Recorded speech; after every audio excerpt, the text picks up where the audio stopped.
Estamos aqui com Cozinha e Fala, que não é uma série nova no canal, e sim a união do útil ao agradável. Não pensem também que é uma receita ultra elaborada. Já vou começar tacando isso para ninguém ter dúvida. Então hoje teremos um belíssimo filé de peito de frango frito. Temos aqui, as peças de peito de frango, alho, sal, pimenta do reino. Aí é só isso mesmo, tá? Porque a gente tá aqui, na verdade, para conversar, mas também eu não posso ficar em jejum na minha própria casa, não é mesmo? Então vamos juntar os dois. Por isso eu falei, o útil ao agradável.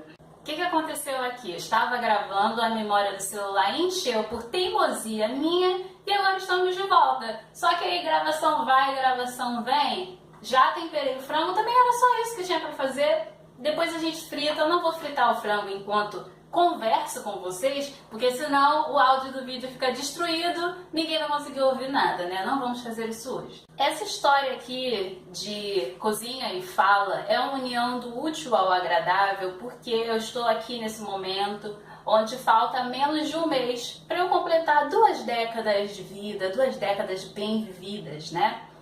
E quando isso acontece, quando a gente chega à idade adulta, a gente precisa, dentre outras coisas, né, que são pagar nossas contas, blá blá blá, trabalhar, nós temos que aprender a cozinhar o nosso próprio maná. Isso vale tanto para a sobrevivência dentro de casa, quanto para o momento em que eu morar sozinha, precisar cuidar da minha própria casa. Então estou aqui fazendo esse ultra simples frango, e quem quiser falar sobre culinária nos comentários, sinta-se livre para isso, porque eu estou nesse momento. Se é para falar de idade, se é para falar de tempo, e eu estou completando 2 décadas de vida, há 15 anos eu estava me alfabetizando. E nesse momento eu era uma grande leitora, uma leitora ávida de gibis da Turma da Mônica. De fato, no Brasil, a Turma da Mônica é vista, é considerada um dos fatores mais importantes da alfabetização das crianças. E eu fui uma delas. A minha avó assinava, inclusive, os gibis da Turma da Mônica para mim. Eu lia muito gibis ou então livros escolares, livros que os professores costumam indicar ao longo do ano para que a gente leia. Esse ciclo, ele se quebrou quando eu já estava com uns 11 anos. E aí eu ganhei o primeiro livro da saga Crepúsculo. Isso foi um divisor de águas na minha vida. Forjou, hoje, os meus gostos musicais e os meus círculos de amizade, a construção desse canal, tudo isso está pautado no meu contato com a saga Crepúsculo. Esse vídeo é sobre leituras em seus múltiplos significados, para além de livros, mas gostaria também de deixar bem forte, bem frisado aqui, o quanto o ato de presentear uma pessoa com um livro pode transformar a vida dela, como foi o meu caso. E eu sou muito grata mesmo por ter recebido esse presente. Então, deixa eu guardar esse frango aqui, porque o que acontece? A gente está vendo um sol bem em cima do frango, em alto verão carioca. Vocês acham que isso é saudável? Por mais que eu vá cozinhar o frango daqui a pouco, eu acho que não. Então, antes que eu fique doente, vamos guardar esse frango. Cada segundo é valioso nesse vídeo, então agora eu vou almoçar e curiosamente trouxemos uma opção vegetariana para esse vídeo, porque aqui a gente tem arroz, feijão, purê de abóbora, obviamente tudo isso foi minha mãe que fez, tá gente? Salada de alface e essa outra salada aqui que eu tô com medo de chutar o nome. Isso aqui é lentilha, gente? Eu não sei, a resposta certa está na legenda que eu vou botar nesse vídeo, tá? Um dos motivos para eu não gostar de cozinhar é a louça que fica. A saga Crepúsculo, por outro lado, é um livro de fantasia. Entra aí uma coisa que a Chimamanda fala em uma palestra chamada O Perigo da História Única, que tá aqui no YouTube também, tá aparecendo a indicação pra vocês. Eu nem mostrei o prato, né? Tá aqui o prato. Esse vídeo fala justamente sobre como ter um único referencial limita a gente e cria estranhezas em um sentido subjetivo. E a minha história explica isso. Quando você terminar de assistir isso aqui, você vai lá e assiste ao vídeo da Chimamanda, que você vai entender melhor ainda. Mas deixa eu contar a historinha.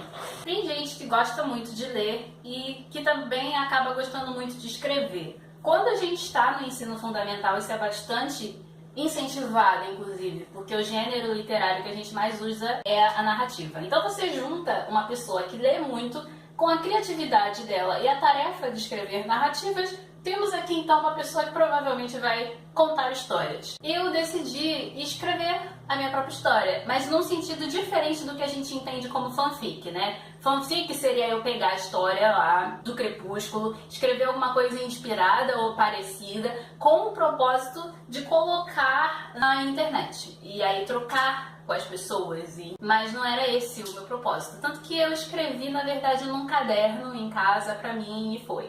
Só que aconteceu um problema técnico. Assim como diz a Chimamanda desse negócio do perigo da história única, eu comecei a escrever uma história que não tinha absolutamente nada a ver comigo. E eu comecei a escrever sobre o desconhecido. O que é o desconhecido? O desconhecido é você pegar uma história que se passa em Angra dos Reis, um lugar cheio de praias daqui do Rio de Janeiro. E aí, por mais que você coloque a sua personagem como uma pessoa que não é rica, ela não é negra, e aí absolutamente nada da história conversa com você. Como é que você vai escrever sobre algo que você nunca viu e você sequer entende que você, enfim. Eu, frustradíssima, parei de escrever, óbvio. Sabe? A pessoa simplesmente trava, não preciso nem dar detalhes sobre a história, porque além da história não ter detalhes, porque eu não consegui escrever, é simplesmente esse ato de você travar porque você não consegue produzir uma coisa que você não enxerga, que você não visualiza. Até o momento em que eu joguei, de fato, o manuscrito fora. Neste belo dia, não sei porquê, talvez porque eu não guardei o lixo direito, como uma criança faria, minha mãe foi lá mexer no lixo. Junto com isso, tinha também diários meus, né? Como eu falei em outros vídeos já, escrevo diário desde sempre. Então aí a minha mãe me perguntou o que era aquilo. E aí foi a segunda parte do constrangimento. Teve um alto constrangimento por não conseguir escrever e escrever a ficção. E o segundo constrangimento porque a minha mãe viu, não sei até onde ela leu aquilo, misericórdia, mas aquilo foi lido, sabe? Então eu, naquele momento, né, a gente sempre finge que tá tudo bem, tá tudo ótimo. Eu falei que não era nada, que eu não me importava, mas depois eu dei um jeito de mexer naquele lixo de novo, né? O lixo foi revirado, duplamente revirado, e eu peguei aquilo e juntamente com os outros diários eu simplesmente queimei esse manuscrito. E o negócio ficou guardado pra vida, né? Tanto que eu tô contando essa história hoje. Mas, assim como a Chimamanda conta, não é tão fácil assim se dar conta das coisas que acontecem, tanto no sentido de dar nomes quanto compreender. Então, passado esse episódio, eu continuei lendo os mesmos best-sellers, seguindo toda essa linha de raciocínio que o Crepúsculo traz, né? De criaturas fantásticas e todo um cenário que não me diz respeito. Esse foi o primeiro referencial, né? Esse episódio lá de escrever e de não dar certo aconteceu quando eu tinha menos de 15 anos, sem dúvidas. Isso aconteceu e ficou guardado. Aí eu entrei na universidade, quando eu entrei na universidade, aí comecei a cursar intelectuais negras. E neste belíssimo momento da vida, surgiu uma mulher fantástica chamada Conceição Evaristo. E eu tô aqui com o meu computador, olha quem ressurgiu, esse é o primeiro vídeo com o meu computador de volta, gente, tá aqui ele. Então, a Conceição Evaristo, para quem não sabe, ela foi a musa e inspiradora do meu ensaio fotográfico Vozes Mulheres, também é uma referência que tá nesse vídeo aí para vocês conferirem. Como ela é simplesmente tudo, eu não preciso fazer nada além de ler trechos de um texto dela chamado Da Grafia Desenho de Minha Mãe. Enfim, o nome do texto é enorme, é quase um antídoto, isso que eu vou falar agora, porque eu introjetei esse monte de referenciais fantásticos norte-americanos e brancos. O problema não é só a raça nesse caso da leitura, é um problema geográfico, é um problema histórico, porque eu não convivo com dragões. O momento de estar estudando intelectuais negras traz a importância de você ver a escrita dos seus pares, vamos dizer assim. Se a leitura desde a adolescência foi para mim um meio, uma maneira de suportar o mundo, pois me proporcionava um duplo movimento de fuga e inserção no espaço em que eu vivia, a escrita também, desde aquela época, abarcava essas duas possibilidades. Fugir para sonhar e inserir-se para modificar. Essa inserção, para mim, pedia a escrita. Aos poucos fui ganhando uma consciência. Consciência que compromete minha escrita como um lugar de autoafirmação de minhas particularidades, de minhas especificidades como sujeito mulher negra. Talvez essas mulheres, como eu, tenham percebido que se o ato de ler oferece a apreensão do mundo, o de escrever ultrapassa os limites de uma percepção da vida. Escrever pressupõe um dinamismo próprio do sujeito da escrita, proporcionando-lhe a sua autoinscrição no interior do mundo. E em se tratando de um ato empreendido por mulheres negras, que historicamente transitam por espaços culturais diferenciados dos lugares ocupados pela cultura de elites, escrever adquire um sentido de insubordinação. Insubordinação que pode se evidenciar, muitas vezes, desde uma escrita que fere as normas cultas da língua, caso exemplar o de Carolina Maria de Jesus, como também pela escolha da matéria narrada.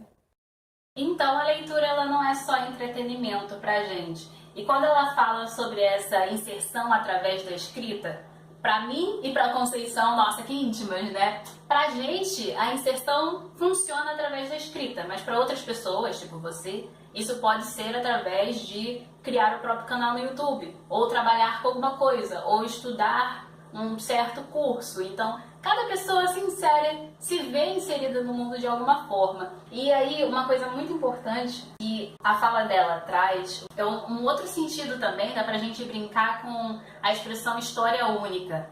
Nossas histórias são únicas porque nós somos pessoas únicas com histórias dignas de ser contadas. Então, também, ao mesmo tempo em que a Conceição, que a Chimamanda, que a Carolina de Jesus e tantas outras mulheres negras são inspiradoras para mim e me contemplam em vários sentidos, eu também entendo que eu posso me juntar a elas porque eu também tenho uma história importante e única para contar. Mesma coisa vale aqui para o YouTube. Não é só porque existem 3.550 canais de mulheres negras, não é só por isso que você não deve se lançar, porque as nossas falas importam. Aquele episódio lá de escrever a história e de não dar certo, ele foi armazenado na minha vida e aí o baile seguiu. Essa lembrança foi retomada na minha vida quando eu me deparei com o discurso lá da história única da Chimamanda. Aquele momento em que ela falou aquelas coisas, eu fiquei maravilhada em dois sentidos. Olha a luz, vamos aproveitar essa luz aqui do sol para dizer o quanto eu me senti iluminada diante das palavras de Chimamanda. Tudo que ela fala sobre a importância de contar histórias é como eu sempre enxerguei o mundo. Eu achei isso fantástico, sabe? Eu me senti... Isso vai além do que a gente fala da representatividade. É a página 2 da representatividade. Quando a gente fala, representatividade importa, amamos representatividade, parece algo superficial. Mas quando fala de representatividade tem um sentido psicológico subjetivo ali, e foi isso que eu senti ao ouvir as palavras da Chimamanda. E o segundo foi que ela soube dar um nome, ela soube dar uma explicação a esse episódio de frustração da minha vida. Ela soube explicar perfeitamente o que era aquilo, de você querer falar sobre uma realidade que não é sua. E isso não significa que você é uma pessoa burra. Obviamente, depois desse momento iluminadíssimo na minha vida, eu peguei a referência da Chimamanda para minha vida. E como ela é autora de vários livros, anos depois eu fui comprar. Caso vocês não conheçam e que é esse o momento da vitória na vida de vocês, é o livro Americana. Eu não vou caprichar em pronúncias nem do nome dela, nem do livro aqui, porque o que importa é a gente se comunicar, né? Então, procurem Americana com H escrito no final. É assim o nome do livro. Uma capa maravilhosa que vocês estão vendo aí, né? Já percebem a questão da representatividade e da identificação. Começa daí. E Americana é um livro, é a história de uma menina nigeriana e que tem toda a sua formação lá, mas na hora de cursar a graduação, ela vai aos Estados Unidos e aí começa toda a salada de representatividade para mim. Por quê? Pela vivência universitária, pelo curso dela ser o próprio jornalismo, por ela ser também, olha só, pasmem, blogueira, a personagem, a linguagem dela tem muito a ver com a minha ironia, essa zoeira toda aqui. E o livro também não deixa de ser um livro de romance. E eu posso falar tudo isso de uma forma bem segura, porque isso não caracteriza spoiler, é essa graça. E também, caso você, por algum motivo cósmico, não vá ler o livro, fica a boa notícia de que ele vai se transformar em um filme. Filme esse que, se eu não me engano, a Lupita comprou os direitos, ou a Lupita vai dirigir, sei lá o que, mas a Lupita já tá confirmada como a protagonista do filme. Então assim, gente, eu não preciso dizer mais nada, tá tudo aí. E é um livro daqueles que a gente lê, se identifica e que sem dúvidas precisa emprestar ou presentear outras pessoas com esse livro, é para se identificar realmente muito. Você pode estar aí se perguntando por algum motivo, o que a história de uma menina nigeriana, africana, na universidade nos Estados Unidos tem a ver comigo? É só porque ela é negra? Não, também não é só por isso, mas tem muito a ver, sim, com a gente, quer você esteja na universidade ou não, né? Existem temas comuns a gente, por algum motivo, sabemos muito bem o motivo, mas temos temas comuns. Outra coisa também é que muda toda uma dinâmica, né? Uma coisa é você ser uma pessoa negra no continente africano, outra é você ser uma pessoa negra aqui nesse contexto americano, e uma pessoa que entende a América como todo o continente, né? A América do Norte, Central e Sul. Então, sim, americano. Aí que tem tudo a ver com a gente. Participei, contribuí para a página chamada História Além da Capa. O propósito é exatamente esse: falar sobre um livro que impactou a minha vida e por que as pessoas deveriam ler, né? Também não adianta você guardar uma coisa maravilhosa para você.